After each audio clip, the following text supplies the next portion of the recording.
கோபி, உங்க அம்மா இருந்தா என் நிம்மதியே போயிரும். தயவு செய்து அவங்கள கிளம்பி சொல்லுங்க. பாருங்க கோபி, நாளைக்கு காலையில அவங்க கிளம்பி ஆகணும்.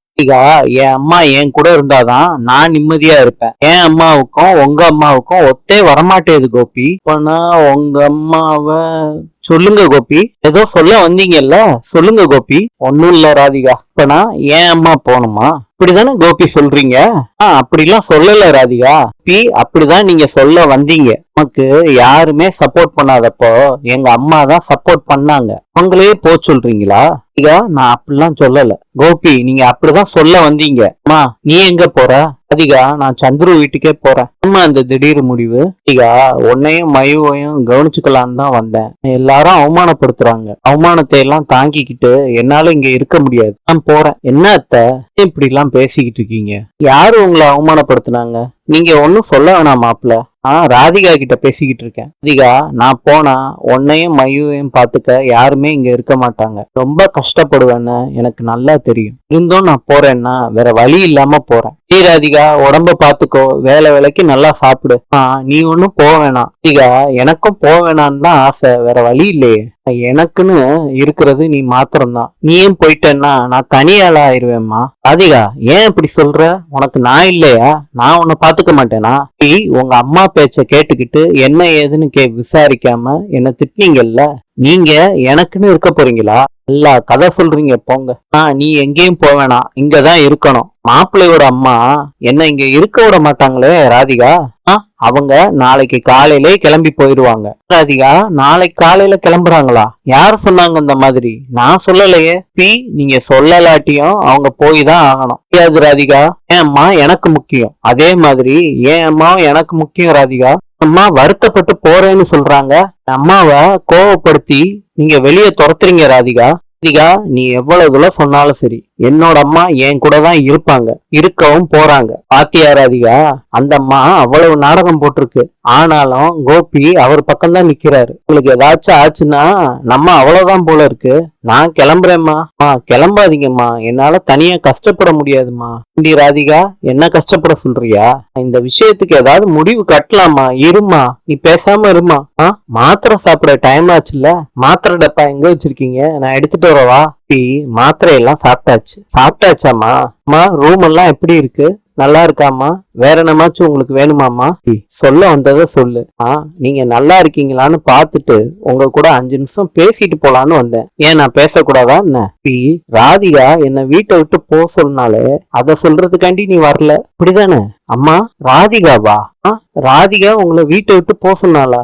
எப்பமா? சின்ன வீட்டுக்குள்ள பக்கத்து ரூம்ல நீங்க பேசுறதெல்லாம் எனக்கு கேட்காதுன்னு நினைச்சுக்கிட்டு இருக்கியா கோபி? அம்மா, அது கோபி, எவ்வளவு கஷ்டப்பட்டு வளர்த்தேன். இப்ப கண்டவங்க வாயில எல்லாம் விழுகுற மாதிரி ஆயிப்போச்சேடா. யாரும் எதிர்த்து நின்னப்ப என் பிள்ளைன்னு நான் உன்னை பாத்துக்கிட்டேன். எல்லாரையும் பதைச்சுக்கிட்டு உடம்பு சரியில்லாத உங்க அப்பாவை நான் விட்டுட்டு உன் கூட நான் இங்க உட்கார்ந்துகிட்டு இருக்கேன். அவ என்ன பேச்சு பேசுறாடா? அது விடுறா கோபி, பிரச்சனை இல்ல கோபி. உனக்கு தேவைன்னு இருக்கும்போது நான் உன் கூட இருந்தேன். இப்போ உன் தேவை முடிஞ்சிருச்சு. நான் எங்கேயாவது போயிடுறேன். பெரிய வார்த்தையெல்லாம் பேசிக்கிட்டு நீங்க எங்கம்மா போறீங்க? நீங்க இந்த வீட்டுலதான் இருக்க போறீங்க. மகாராணி மாதிரி இருக்க போறீங்க. உங்களை நல்லா பாத்துப்பேன். உன் பொண்டாட்டி என்ன சொல்றாளே கோபி, அவ கிடக்காலும் அவங்க அம்மாவும் 1000 பேசுவாங்க. என்ன விட்டுட்டு போயிருவீங்களாமா? எப்பயும் என் கூட தான் இருக்கணும். அதனால என்ன பிரச்சனை வந்தாலும் நான் பாத்துக்கிறேன். உங்க மகன் பாத்துப்பான். கமலா எல்லாத்தையும் கேட்டுட்டு ராதிகா ஒரே டிராமாவா இருக்குன்னு சொல்றாங்க. இதம்மா போகாதன்னு சொல்றதும் இவரு போகாதன்னு சொல்றதும் கேட்க முடியல ராதிகா. அங்க டிராமாவை முடிச்சுட்டு இங்க அடுத்த டிராமாவை கோபி ஆரம்பிப்பாரு. ராதிகா, நீ தான் என் உலகம்னு பாவம் ராதிகா. வகுத்துல பிள்ளை இருக்கிறப்பயே உன்னை நிம்மதியா இருக்க விட மாட்டேறாங்க இங்க உள்ளவங்க. இந்த கொடுமையெல்லாம் நீ அனுபவிச்சுதான் ஆகணும் ராதிகா. உன் காலுக்கு என்ன ஆச்சு? நைட்டு தரையில படுத்திருந்தேன்ல, அதனால கால் வலி. கரண்ட் இருக்கும் போல இருக்கு. நேரம் நல்லா தானமா இருந்த. அப்பப்ப வருண்டி உடம்பு வலி எல்லாம். நான் போய் தரையிலே படுத்துக்கிறேன். நம்ம சந்துரு வீட்லயே இருந்திருக்கலாம் போல இருக்கு. மயு எங்கம்மா இருக்கா? அவ வெளியே இருக்காடி. மயு என் கூட படுத்துக்க இன்னைக்கு. நீங்களும் இங்கேயே தூங்குங்க. அப்பனா மாப்பிள்ளை ராதிகா ஹால்ல படுத்துப்பாரு. கட்டி அவங்க அம்மா கூடயே தூங்கட்டும். ராதிகா ஏதாவது பிரச்சனை வருமா? இதுக்கு மேல என்ன வந்தாலும் நான் பாத்துக்கிறேம்மா. நீங்க படுங்க. வாமொழி வந்து படுங்க. ஈஸ்வரி சொல்றாங்க, என்ன வெளியே போன்னு சொல்ற இடத்துல கோபி நான் எப்படி இருக்க முடியும்? இனிமேட்டு யாரும் சொல்லாம நான் பாத்துக்கிறேம்மா. குட் நைட்மா. டோர் மூடி இருக்கு. ராதிகா பேபி, ராதிகா பேபி, கதவு தொற. ராதிகா கதவை திறந்து பெட்ஷீட்டு தலானி எல்லாம் தூக்கி போடுறாங்க கோபி மேல. சோஃபாலே படுக்கிறாரு.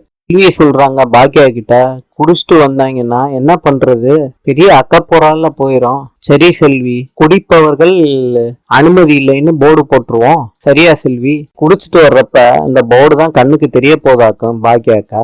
அவங்க பேசிக்கிட்டு இருக்கப்ப பார் ஓனர் வந்துடுறாரு. ஜில்லுன்னு ஒரு ஜூஸ் கொடுங்க மேடம் அப்படின்னு சொல்றாரு. பாக்கியா கேக்குறாங்க, என்ன ஜூஸ் சார் சாப்பிடுறீங்கன்னு. எனக்கு ஒரு வாட்டர் மெலன் கொடுங்க. அங்க போய் உட்காருங்க சார். செல்வி சொல்றாங்க, பார் வைக்க வேணான்னு பேசுக்கா, இதுதான் கரெக்டான டைம். நான் எப்படி அதெல்லாம் சொல்ல முடியும்? இங்கே போறாங்க பேசுறதுக்கு. ஒரு விஷயம் கேட்டா தப்பா எடுத்துக்க மாட்டீங்களே சார்? கேளுங்க மேடம். லேடிஸ் எல்லாம் சேர்ந்து இந்த ரெஸ்டாரண்ட் நடத்துறோம். இதுல நான் தப்பா நினைக்கிறதுக்கு என்ன இருக்கு மேடம்? பார்னால எங்களுக்கு தேவையில்லாத பிரச்சனை வரும் போல எங்களுக்கு தோணுது. வேற எங்கேயாவது பாரை ஓபன் பண்ண கூடாதா சார்?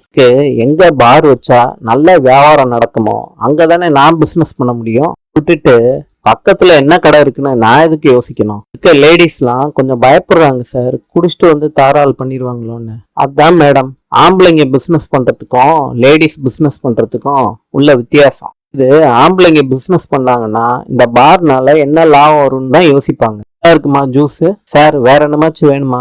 எதுவும் வேணாமா? ரொம்ப பயமா இருந்துச்சுன்னா ரெஸ்டாரண்ட்டை என்கிட்ட கொடுத்துருங்க, நான் நடத்திக்கிறேன்.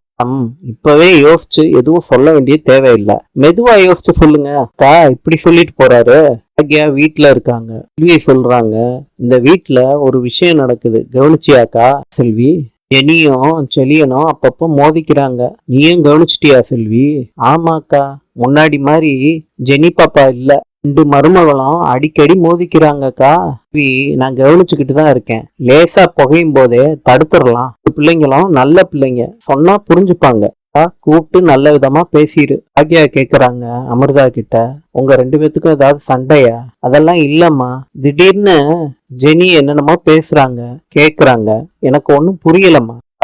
செலிய மேல பெரிய வருத்தத்துல இருந்தா, இப்பதான் கொஞ்சம் கொஞ்சமா மீண்டு வந்துகிட்டு இருக்கா. சேர்ந்துதான் அவ ஒரு மாதிரியா இருக்கா. கொஞ்சம் கொஞ்சமா தான் அவளை மாத்த முடியுமா? இன்று ஜோர்டானின் நாணயம் தினார். நாளை சந்திப்போம்.